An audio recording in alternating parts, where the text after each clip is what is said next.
নিজের সন্তান মারা গিয়েছে কীর্তন চলায় অবস্থায়। প্রতিবেশী রমণী শ্রীবাসকে এসে বলছেন, শ্রীবাস, তুমি বাহির বাড়িতে মহাপ্রভুকে ভক্তদেরকে সঙ্গে নিয়ে কীর্তন করছো, আর তোমার ভিতর বাড়িতে তোমার ছোট্ট পুত্র গোপাল মারা গিয়েছে, তুমি যাও একবার দেখে আসো। সেদিন প্রতিবেশী রমণীকে বলেছিলেন, ওগো,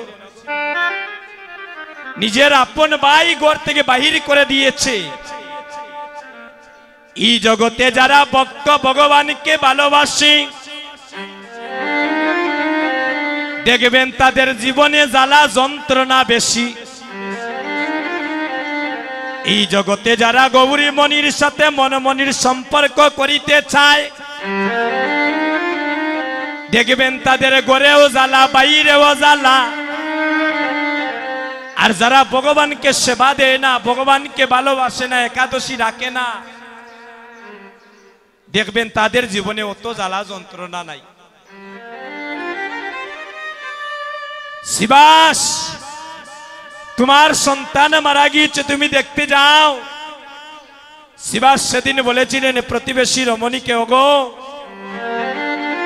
আমার সন্তান মরলে আমি সন্তান পাবো, কিন্তু এমন সাধুগুরু বৈষ্ণবের বাজার যদি ভেঙে যায়, এমন বাজার আমার জীবনে আমি আর বসাইতে পারবো না।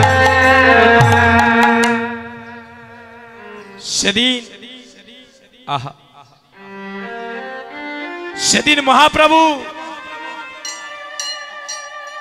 শ্রীবাসকে বলেছিলেন, শ্রীবাস,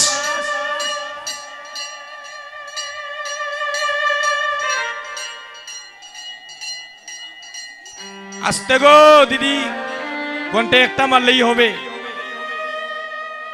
এটার বারবার বাড়িতে আমাদের কীর্তনে ব্যাঘাত করে দাদা।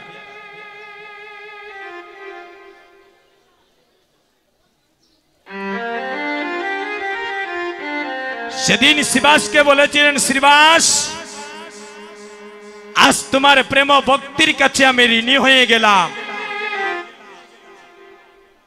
যে আমাকে প্রেম দিতে গিয়ে, আনন্দ দিতে গিয়ে নিজের বাড়ি ছেড়ে বাহির বাড়িতে এসেছে,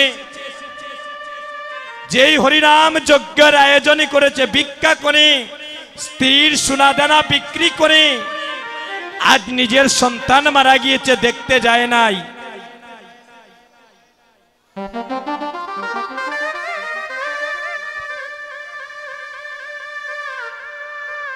দেখেছেন একটা ছোট ভাইয়ের কাণ্ড।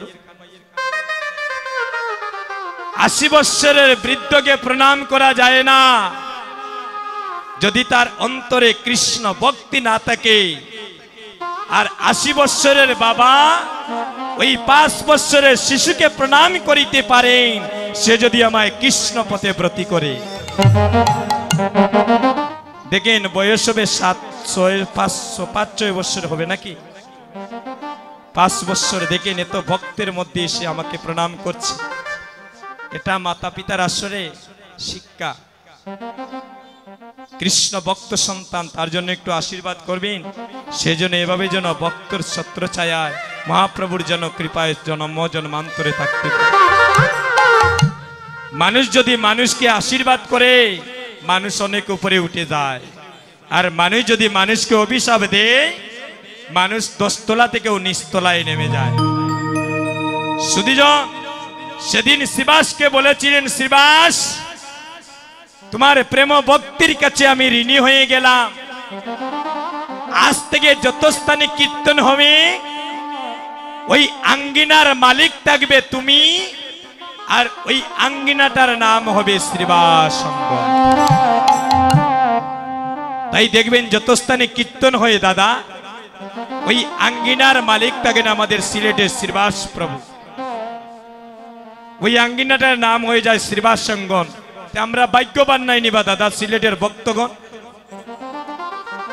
আমরা সিলেটের ভক্তগণ ভাগ্যবান নাই নি গো দিদি, যে শ্রীবাসের বাড়ি আমাদের বিয়ানী বাজার এখনো গোটটা আছে। কেউ গেলে দেখতে পারবেন, পণ্ডিত পাড়া, যার নামে মহাপ্রভু অঙ্গন করে দিলেন, সেই প্রভুর বাড়ি আমাদের বিয়ানী বাজার। সবার মধ্যখানে যিনি দাঁড়িয়ে আছেন পঞ্চদত্তের মধ্যে দেখবেন দুটি হাত তুলিয়া,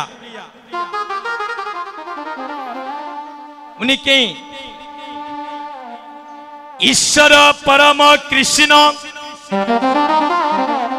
সচ্চিদানন্দ বিগ্রহ অনাদির আদি গোবিন্দ, যিনি যিনি সর্বকারণের কারণম, যিনি বিশ্ব ব্রহ্মাণ্ডের মালিক সচিরনন্দন গৌর হরি,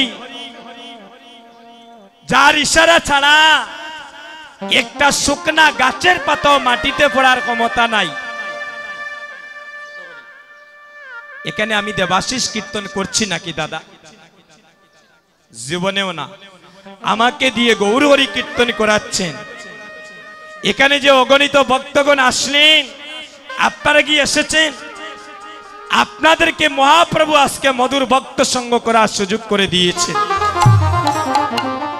এখান থেকে আমিও বাড়িতে যেতে পারবো এই গ্যারান্টি দিতে পারবো না, আপনিও এখান থেকে সুস্থ মতো বাড়িতে যেতে পারবেন এই গ্যারান্টি দিতে পারবেন না, কারণ নিঃশ্বাসের বিশ্বাস নাই। এই আসরে দাঁড়িয়ে কীর্তন করছি, 2 ঘন্টা পরে আমিও শ্মশান ঘাটে যাওয়া লাগতে পারে।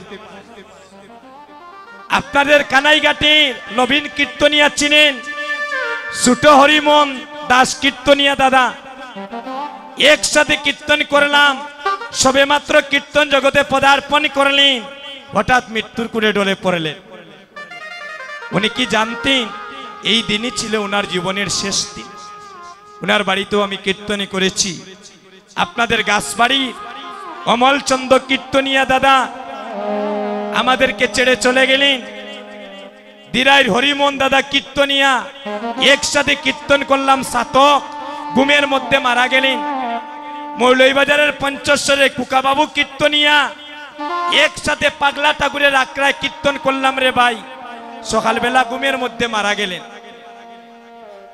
আপনার আমার জীবনে তো এমন ঘটনাও ঘটতে পারে, তো নিঃশ্বাসের তো বিশ্বাস নাই। আজকে বাড়িতে যাওয়ার পরে রাত্রিবেলা যখন ঘুমাইতে যাবেন, দশতলা বিল্ডিং এ ঘুমিয়ে আসেন না গাছতলায় ঘুমিয়ে আছেন কেউ বলতে পারি গো?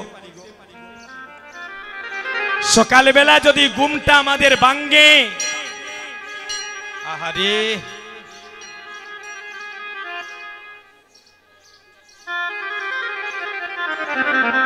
সকালবেলা যদি আমাদের নয়নের ঘুমটা ভাঙ্গে, তবেই তো আমরা দেখতে পারি সকাল।